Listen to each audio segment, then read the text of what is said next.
Welcome back to JD Videography. In today's episode, I will talk about my history and view of religion. First, a disclaimer. I am not trying to belittle anyone's beliefs. I believe that every religion is equally valid as well as equally incorrect, and everyone is free to believe in whatever deity he or she wishes, no matter how misguided that belief is. Such being the case, I have gained the clarity not to share in those beliefs. Now, I know there are many things that science fails to explain yet, but I am hopeful that the answers will come in time. So I will take a look at my religious origins. I was born Roman Catholic, or at least indoctrinated as such, before a time when I could remember, and this had persisted for many years.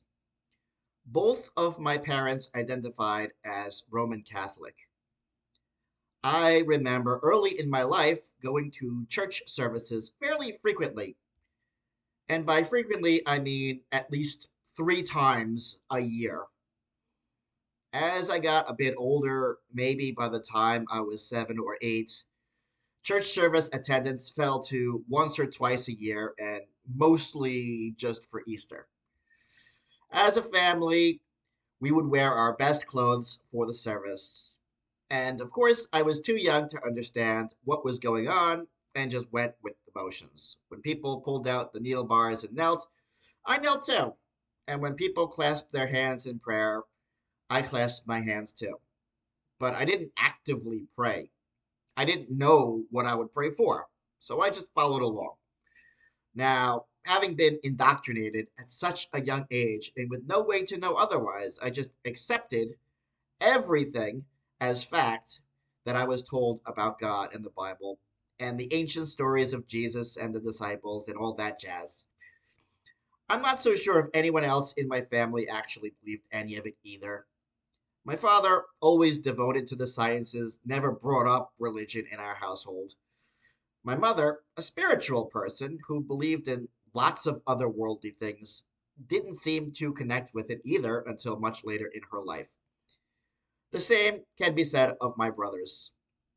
My older brother got his communion and confirmation, so he was part of that club. My younger brother, I'm not so sure if he ever went through the motions or not. He was a special child, and I feel that kind of environment would not have been suitable for him. But certainly later in his life, he also joined that club. As for myself, I remember having attended a religious school, kind of after school program that was held on Tuesdays from at least when I was in first grade.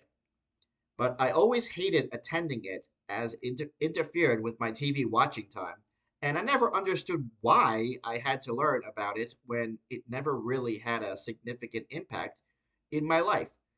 But when I was 10 years old, I got my communion and a little certificate stating that I completed that level of the program. I continued going to the religious school until I was 11, at which time my parents separated and my mother was emotionally drained. She was no longer willing to fight me about the weekly attendance, and that was kind of the end of my religious training.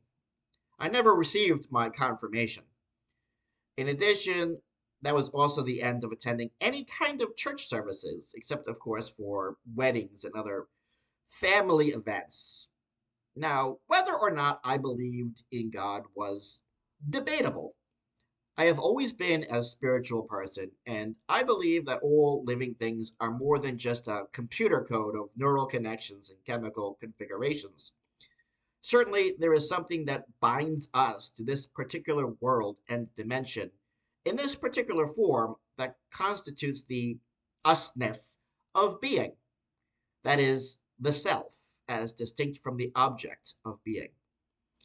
When I was young, I believed in a force that is greater than the self, a force of immense goodness that radiated through the cosmos imperceptibly.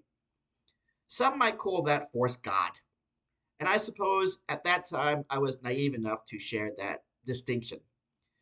And I recall in my youth, I even prayed before bed, though I never really understood the purpose of such things. I suppose I just prayed for good health, grades, and better video games.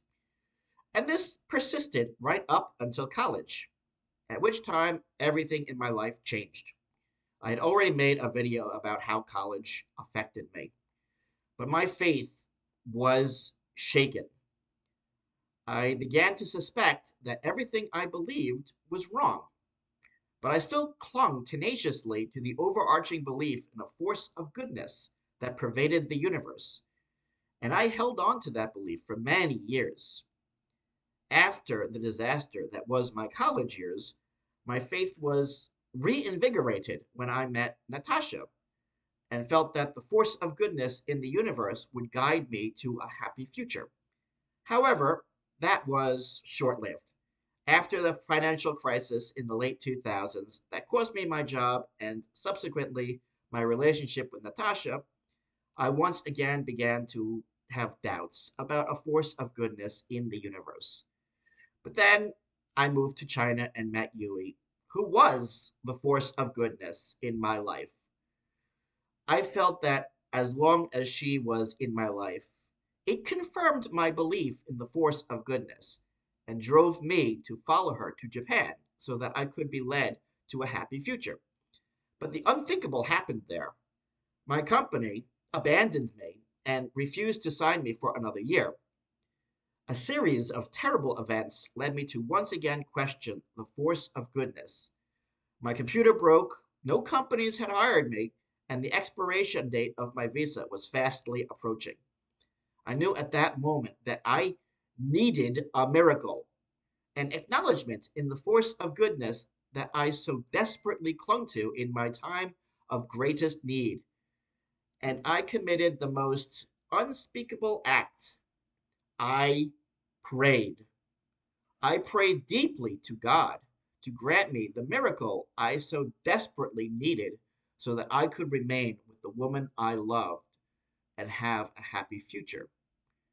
It was such a soul affirming action that it left me on the precipice of faith, an act that would either bolster my belief in an omnipotent being or forever crush such a belief. Such a deep level of faith, indeed, it is what I would call a leap of faith, a make or break moment in my life. But at the end of the day, no such miracle occurred. I was forced to leave Japan and Yui forever. And then, again, the unthinkable happened. COVID prevented me from ever returning. And that was all the proof I needed.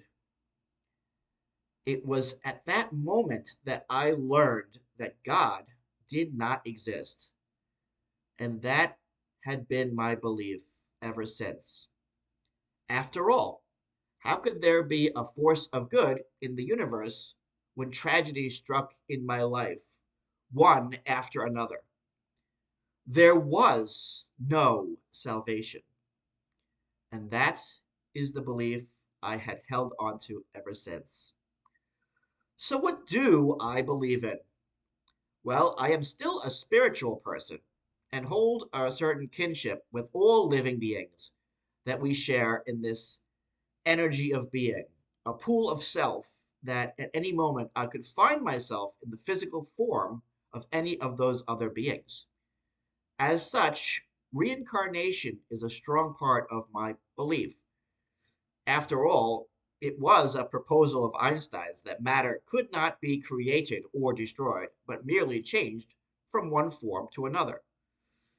Matter was energy, and energy was matter, and the energy of the self was the matter of the being, transcending the physical plane of our three-dimensional world into a multi-dimensional multiverse of which there are endless possibilities. I also believe in karma and that the energy of my being necessitated the struggles it had to face in this life. Perhaps the energy that is myself caused some unspeakable horrors in the past existence, and this is my atonement.